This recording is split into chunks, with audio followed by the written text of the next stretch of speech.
PCOD किंवा PCOS ही एकाच आजाराची दोन नावं आहेत. हा मासिक पाळीशी संबंधित काहीतरी आजार आहे हे आपण अनेकदा ऐकलेलं असतं.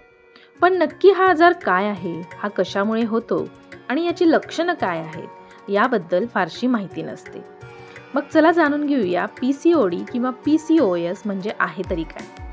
पीसीओडी म्हणजे पॉलिसिस्टिक ओव्हरी सिंड्रोम. या परिस्थितीमध्ये अंडाशयात अपरिपक्व अंडी, काही अंशी परिपक्व अंडी खूप मोठ्या प्रमाणात तयार होतात.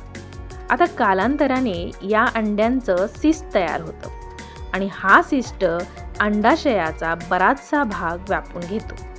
आता या सिस्टमधून पुरुषी हार्मोन्सचा स्त्राव होतो आणि परिणामी मासिक पाळी अनियमित होते आणि असे झाल्याने संपूर्ण जीवनशैली बिघडून शरीरात इतरही विकार उद्भवतात.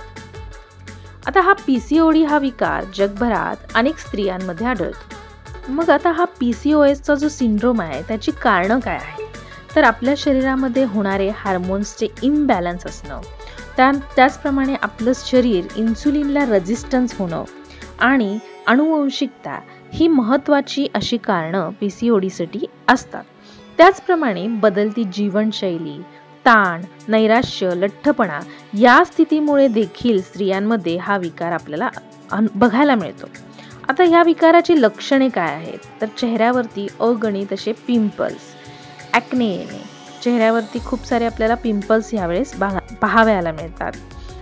त्यानंतर तुम्ही जर बघितलं तर पीसीओडीच्या लक्षणांमध्ये सगळ्यात महत्त्वाचं म्हणजे चेहऱ्यावरती अनवॉन्टेड हेअर ग्रोथ होते. म्हणजे अनवॉन्टेड केस आपल्या चेहऱ्यावरती आपल्याला दाढी आल्यासारखं पाहावयाला मिळतात.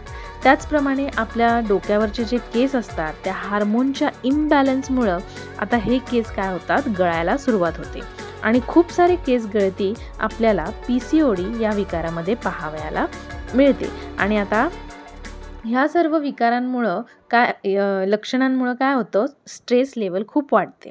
त्याचप्रमाणे सगळ्यात इम्पॉर्टंट जे पीसीओडीमध्ये लक्षण असतं ते म्हणजे मिस पिरियड. म्हणजे पिरियड्स हे रेग्युलर कधीच नसतात पीसीओडीमध्ये. ज्या डेटला आपली तारीख असते त्या डेटला पिरियड्स येतच नसतात आणि त्यामुळं काय होतं, तर वजनामध्ये भयंकर असा चढउतार आपल्याला पाहावयाला मिळतो आणि वजन आपलं वाढायला लागतं. आणि आता ह्या सर्व कारणांमुळे होतं तरी काय, तर मूल न होणं किंवा इनफर्टिलिटी ही एक नैराश्य एका स्त्रीच्या जीवनामध्ये आपल्याला पाहावयाला मिळतं. त्याचप्रमाणे जर आपण ब्लड टेस्टिंग केलं आणि त्या ब्लड टेस्टिंगमध्ये आपण चेक केलं तर हाय टेस्टेस्टेरॉन आपल्याला पाहावयाला मिळते.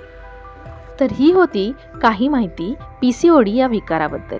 ह्यापुढे पीसीओडीची ट्रीटमेंट कशी असते, कशा प्रकारे घेतली पाहिजे, या सर्व गोष्टी आपण नेक्स्ट व्हिडिओमध्ये जाणून घेऊया. व्हिडिओ थोडा देखील आवडला असेल तर व्हिडिओला लाईक आणि चॅनलला सबस्क्राईब करायला अजिबात विसरू नका. व्हिडिओ बघितल्याबद्दल धन्यवाद.